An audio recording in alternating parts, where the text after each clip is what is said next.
কিন্তু এখন কেন ভারতীয় হাইকমিশনার বলছে যে তারেক রহমানের সফরের জন্য এখনো অধীর আগ্রহে অপেক্ষায় ভারত? এটি আমি বলছিলাম, অধীর আগ্রহে, সর্বোচ্চ সম্মানের সাথে, সর্বোচ্চ মর্যাদার সাথে। ভারত যদি তার কথাবার্তা কাজে কর্মে সাম্প্রতিক সময়, আমি অতীতে যাব না, অতীতে অনেকে অনেক কিছু বলতে পারে, সাম্প্রতিক সময়ে ভারত যদি তার কথাবার্তা কাজে আমার দেশের প্রাইম মিনিস্টারকে বিন্দুমাত্র অপমান করত, তাহলে কখনোই আমরা বলতাম না আমাদের প্রাইম মিনিস্টার ভারতে যাক। ভারত অত্যন্ত আগ্রহের সাথে, আন্তরিকতার সাথে, সর্বোচ্চ খোলা মনে আমাদের প্রাইম মিনিস্টারকে 2 দফা দাওয়াত করেছেন, একটি ব্যক্তিগত দাওয়াত আর একটি খুব সম্ভবত বিমস্টেক বা কোনো একটা প্রোগ্রামে। সেখানে বাংলাদেশ মেম্বার না, কিন্তু বাংলাদেশ অন্য একটি অর্গানাইজেশনের সভাপতি সেই হিসাবে ওখানে আসতে পারে। কিন্তু যদি একটু জানতে চাই যে প্রধানমন্ত্রীর এই মুহূর্তে ভারত সফরের গুরুত্বটা যদি আমরা বুঝতে চাই, কতটুকুন গুরুত্ব?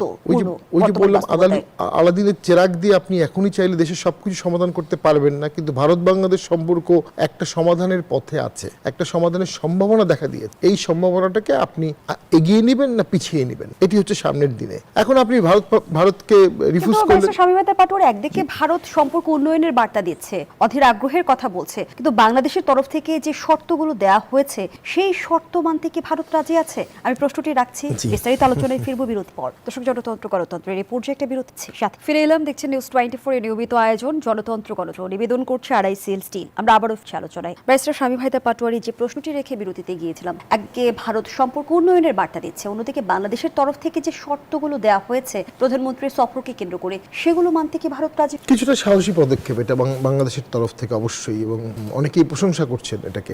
আমি মনে করি ব্যাপারটাকে খুব অবফাস্কেট করে ফেলেছে, আনক্লিয়ার করে ফেলেছে। কিছুটা স্টাবননেসও আমরা দেখাচ্ছি, কিছুটা রিক্যালসিট্রেন্ট দেখাচ্ছি, যার ফলশ্রুতিতে আমরা জনগণ সাফার করতে পারে। কারণ ভারতের বাংলাদেশ নিয়ে আগ্রহের জায়গা একটাই, এখানে যেন কোনো ইসলামিক টেরোরিজম রাইজ না করে, কোনো আল্ট্রা ইসলামিজম যেন রাইজ না করে। এর বাইরে বৃহৎ ভারতে বাংলাদেশের 3000-4000 মাইলের বর্ডার আছে, এটাও তার কনসার্ন। সে তার বর্ডার মোটামুটি কাঁটাতারের বেড়া দিয়ে ঘিরে ফেলেছে, কিন্তু বাংলাদেশের মেডিকেল ডিপেন্ডেন্সি ভারতের উপর, বাংলাদেশের ফুড ডিপেন্ডেন্সি আছে, ফুড সিকিউরিটির একটা অংশ ভারতের উপর ডিপেন্ডেন্ট, ফুয়েল ডিপেন্ডেন্সি আছে, এবং আরো অনেক ব্যবসায়িক ডিপেন্ডেন্সি আছে। এটা ভাইস ভার্সা, একতরফা না, কিন্তু বাংলাদেশের ডিপেন্ডেন্সিটা ন্যাচারালি বেশি। তাই বলে আমি তো আবার সোভারেন্টিকে কার্টেল করব না, আমার ল্যান্ড দিব না। তাই ইস্যু হচ্ছে, ভারত কি বাংলাদেশের সোভারেন্টিতে ডিস্টার্ব করছে? ভারত কি কোনো ল্যান্ড নিয়েছে আমাদের? ইভেন শেখ হাসিনার আমলেও অনেক চুক্তি নিয়ে অনেক কোশ্চেন আছে। শেখ হাসিনা ভারতের সাথে যে কোশ্চেনেবল চুক্তি করেছে তা না, চায়নার সাথেও করেছে। চায়নার সাথে সোভারিন বন্ড দিয়ে চুক্তি করেছে, সোভারিন গ্যারান্টি। যদি আমরা লোন শোধ করতে না পারি,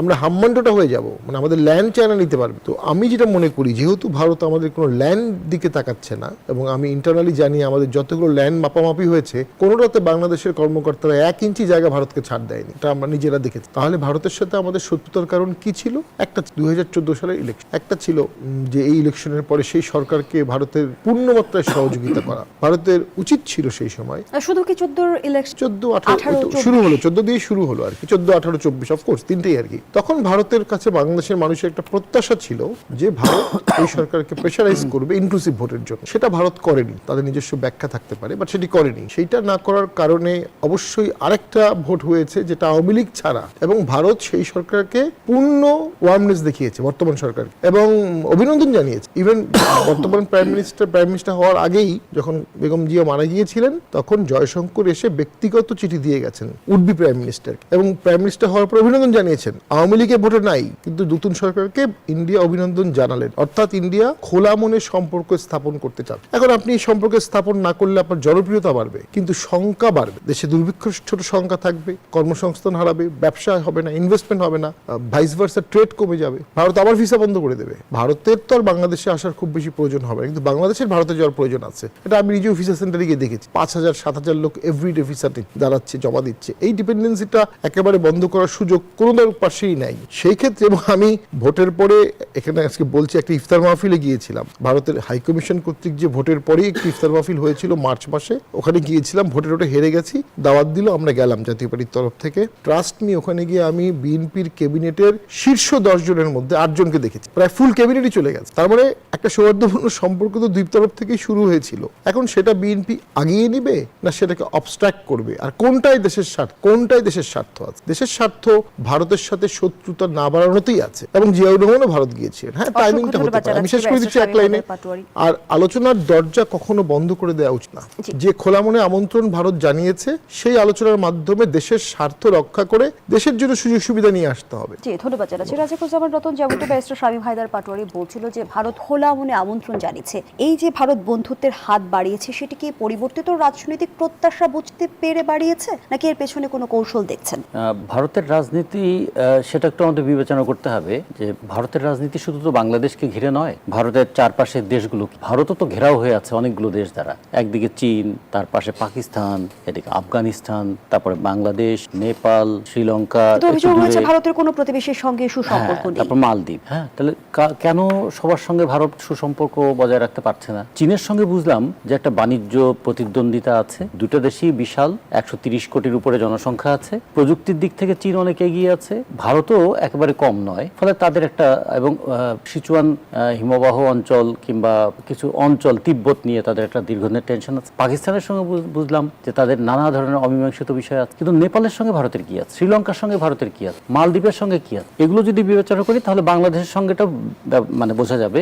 বাংলাদেশের চারদিকে ভারত, তিন দিকে ভারত, একদিকে সামান্য একটু অংশ আমরা যদি মায়ানমার ধরি। পৃথিবীতে বোধহয় এত দীর্ঘ সীমানা খুব কম দেশের সঙ্গে আছে। 4100 কিলোমিটার দীর্ঘ একটা আমাদের ভারতের সঙ্গে সীমানা। ভারতের 3টা রাজ্য, প্রধান রাজ্য এবং 2টা ছোট রাজ্য এর সঙ্গে যুক্ত, প্রায় 5টা রাজ্য। এর মধ্যে পশ্চিমবঙ্গ, আসাম, ত্রিপুরা ঘিরে আছে বাংলাদেশকে। এবং এটার একটা ঐতিহাসিক আমাদের যোগাযোগ আছে, সাংস্কৃতিক একটা বন্ধন আছে, ভাষাগত কিছুটা ঐক্য আছে, এবং আমাদের জলবায়ুগত একটা সম্পর্ক আছে। ফলে এই সম্পর্কটা খুব মানে এমন কোনো না বিরোধাত্মক, আবার এমন না যে একদম গলাগলির সম্পর্ক, কোনোটাই এখানে এরকম না। তো ফলে আমাদের একটু খেয়াল রাখতে হবে এখানে যে ভারতকে আমাদের দেখতে হবে অনেক দিক থেকে, অর্থনৈতিক দিক থেকে, রাজনৈতিক দিক থেকে, ভূ রাজনৈতিক দিক থেকে। আর আমাদের দেশের খেয়াল রাখতে হবে যে আমাদের যে 54টা অভিন্ন নদী, তার মধ্যে 51টাতেই তো ভারত বাদ দিয়ে রেখেছে। তাহলে পানি সমস্যাটা, ভারতকে একটা পানি আগ্রাসী নীতি এখানে মেনে চলে। 2 নম্বর হচ্ছে সীমান্ত, যে সীমান্তটা আমাদের দুই দেশের মধ্যে আছে, সেই সীমান্তে একদিকে কাঁটাতারের বেড়া, এটা একটু অসম্মানজনক। দ্বিতীয়ত হচ্ছে সীমান্ত হত্যাটা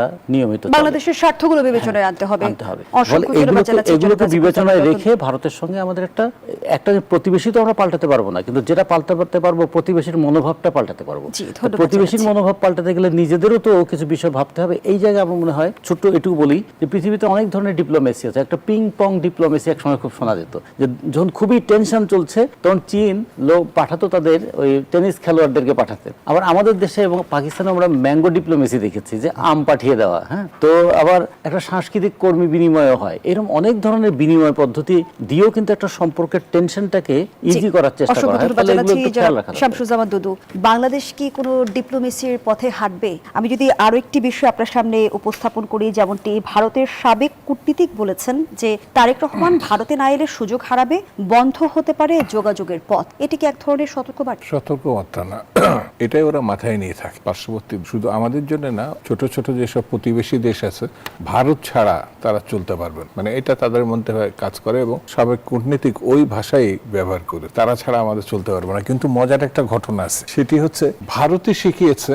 বাংলাদেশকে যে ভারত ছাড়া বাংলাদেশ চলতে পারে। এটা গত 2 বছরে যে সময়টা গণঅভ্যুত্থান পরবর্তীতে শেখ হাসিনা ওই দেশে গেলেন, তখন কিন্তু ভারতে সব ধরনের লেনদেন, মানে পর্যটন ভিসা সহ সবকিছু বন্ধ করে বাংলাদেশ। তো এবং দীর্ঘ 2 বছর তারা এরকম শক্ত অবস্থানে। তো এই সময়টা তারা মনে করছে যে বাংলাদেশের যতগুলো মানে অচল অবস্থা বা অসুবিধা, বাধ্য হয়ে বাংলাদেশ তাদের সঙ্গে এক ধরনের সম্পর্কের জন্য আকুতি জানাবে। কিন্তু সেটি ওই সময়টা হয় নাই। আমার কাছে বিবেচনা মনে হয়েছে কূটনীতির থেকেও বেশি নিজের স্বাতন্ত্র্যতা বাংলাদেশ 55 বছরের ভিতরে এই প্রথম নিজের স্বাতন্ত্র্যতা আসে। আরো বেশি আসে নির্বাচিত সরকার শেষ করে। যেমন বাংলাদেশ কিন্তু খুব সহজভাবে হুমকি টুমকিও না। শেখ হাসিনা 5 আগস্টে উনি অনলাইনে ভাষণ দেবেন, বাংলাদেশ সরকারের অত্যন্ত সুন্দরভাবে যে উনি একজন দণ্ডিত ব্যক্তি, অনুরোধ করেছে। কিন্তু ভারত তো এটা মানে আমলে তো নেয় নাই। উপরন্তু মানে তার দেশের মধ্যে কে কি বলবে, কে কি ইয়ে করবে, সেটা মাথায় রেখে যথারীতি তাকে বক্তৃতা করে দেয়। কিন্তু বক্তৃতার পরে যে পরিস্থিতিটা তৈরি হয়েছে বাংলাদেশ, কঠোর ভাষায় যে বিবৃতিটা বর্তমান সরকারের পক্ষ থেকে দেওয়া হয়েছে, তখনই তার কিছুটা হুঁশ হয়েছে, ঘটনাটা তো অন্যদিকে গেছে। তখন কিন্তু সে বলছে যে তার বক্তব্য, তার ভাবনা, তার কোনটার সঙ্গে ভারত বিশ্বাস করে না এবং তার অনুমোদন করে না। তো সমস্যা ক্রিয়েট করলো ভারত, দায় চাপাচ্ছে মানে বাংলাদেশ সরকারের উপরে বা আমাদের দেশের উপরে। তো আমার কাছে মনে হয়েছে যে এই জিনিসটা মানে অন্য অনেক ঘটনাকে আড়াল করা, যেমন তাদের সঙ্গে সম্পর্কটা পরিষ্কার ভাবে হতে হবে। যেমন পানি সংক্রান্ত একটা আমাদের সমস্যা সমস্যা আছে মানে ভারতের সঙ্গে। কথা বলবো কি বলবো না সেটা তো মানে আরেক ব্যাপার, কিন্তু এই পানির দায়টা তারা কখনো নেয় না, কখনো নিতে চায় না। কিন্তু উজানের দেশ হিসাবে যে আন্তর্জাতিক রীতিনীতির নিয়ম কানুন, সেই হিসেবে আমরা যে পানিটা পাওয়ার কথা, সেই পানিটা যেমন মৌলানা ভাসানী ফারাক্কা মিছিল করছিলেন, তার আগ পর্যন্ত যখন এটা বিশ্বব্যাপী মানে ছড়িয়ে গেল, তখনই কিন্তু ভারত আলোচনা করছেন। ওই জায়গাটায় শহীদ জিয়া রহমান তখন এই সেচের বা পানির দায়িত্বে ছিলেন এবং সরকারিভাবে 40,000 কিউসেকের কথা উল্লেখ করে মানে পরিমাণটা কি হবে, সেখানে পানি থাক আর না থাকে, এই পানিটা আমাদের দিতে হবে। শেখ হাসিনাও একটা চুক্তি করেছেন, যেটা বোধহয় ডিসেম্বরে শেষ হবে, গঙ্গা চুক্তি। সেখানে কিন্তু কত হাজার কিউসেক পানি আমরা পাবো এটা না, পানি ওখানে কতটুকু থাকবে তার উপর ভিত্তি করে আমরা পানি পাবো।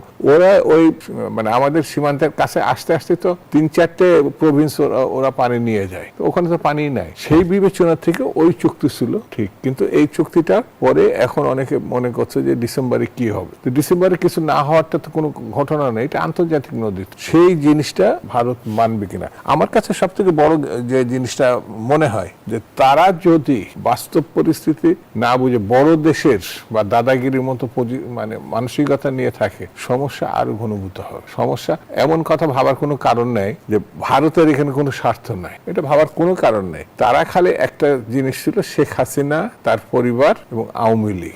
শেখ হাসিনা প্রশ্নে ভারত তার অবস্থান পরিবর্তন করবে কিনা আমি প্রশ্নটি রাখছি, বিরতি নিয়ে ফিরছি। দর্শক, জনতন্ত্র গণতন্ত্রের এই পর্যায়ে আবারও বিরতি নিচ্ছি। সাথে ফিরে এলাম, দেখছেন জনতন্ত্র গণতন্ত্র, নিবেদন করছে RICL টিম। আমরা আবারও ফিরছি আলোচনায়। জনাব শামসুজ্জামান দুদু, বর্তমান বাস্তবতায় বাংলাদেশ ভারত সম্পর্কের মূল বাধা কি শেখ হাসিনা? ভারত কি শেখ হাসিনা প্রশ্নে অবস্থান পরিবর্তন করতে রাজি? এটা অতি সাম্প্রতিক যেটা গণঅভ্যুত্থানের মধ্য দিয়ে তৈরি হয়েছে। ভারত ওই দেশে, এই শেখ হাসিনা ওই দেশে গিয়ে আশ্রয় নিয়েছে। ভারত মানে মানবিক কারণে তাকে আশ্রয় দিছে বলে এটা কথা হচ্ছে। এখানে কেন আরেকটা প্যাচ লাগাইছে ভারত, সেটা হচ্ছে যে 2 বছর তাকে রাষ্ট্রীয় মর্যাদায় ওখানে রাখছে ভারত এবং যত রকম সুযোগ সুবিধা সব দিছে। কিন্তু যখনই ক্রাইসিস হলো তখনই বললো তার মতের সঙ্গে আমি একমত না। আবার এতদিন তাদের এটা হয়নি, এখন যে ফেরত দেবে করছে, এখন এটা আবার আদালতের মাধ্যমে নিয়ে যাওয়া হলো। উনি তো সাধারণ কোনো ওই বর্ডার ক্রসে না, রাষ্ট্রীয়ভাবে 2 বছর তারা এই শেখ হাসিনা ইস্যুতে ভারতের এখন আদালতের দ্বারস্থ হওয়ার পেছনে কি কোনো কৌশল দেখছেন? অবশ্যই কৌশল,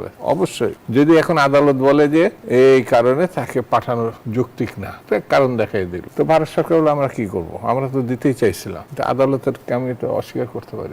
2 বছরের মধ্যে যেটা মানে বন্দি বিনিময় চুক্তি আছে ভারতের সঙ্গে, সেই চুক্তির অধীনে সবগুলো কারণ আছে তাকে ফেরত পাঠানো, কিন্তু ভারত এটা আমলে নেয় নাই। সেই জন্য আমার কাছে মনে হয়েছে যে শেখ হাসিনা, আওয়ামী লীগ এর বাইরে ভারত কখনো মানে জনগণ কর্তৃক জনগণের সঙ্গে বন্ধুত্ব কখনোই করে নাই। সেটা শেখ মুজিব এবং তার সরকারের সঙ্গে মানে ওই সময়ও তাদের সম্পর্ক এখনো ওইটাই তারা বজায় রাখছে, এটা আমার কাছে মনে হয়। তবে সব থেকে বড় কথা আমি ব্যক্তিগতভাবে মনে করি, যে কোনো সমস্যা আলোচনার মধ্যে দিয়ে মীমাংসার দিকে যখন দেশটা যাবে, 2 দেশই যাবে, তখনই এটা হচ্ছে মানে স্বাভাবিক সুস্থ ধারার মধ্যে রেখে দেওয়া। আর না হলে পরে পারস্পরিকভাবে দুইজনের প্রয়োজন পড়তে পারে। কিন্তু এখন বাংলাদেশের রাজনীতিতে ভারত যে সম্পর্কটা তৈরি করছে ইতিমধ্যে, সেটা ঠাস করে উড়িয়ে দেওয়া সহজ ব্যাপার বলে আমার কাছে মনে হয়। পারস্পরিক অর্থাৎ ভারতকে অনেক কিছু যদি শেখ হাসিনা এবং আওয়ামী লীগকে তারা জায়গা না দিত, তাহলে কিন্তু প্রেক্ষাপটটা অন্যরকম।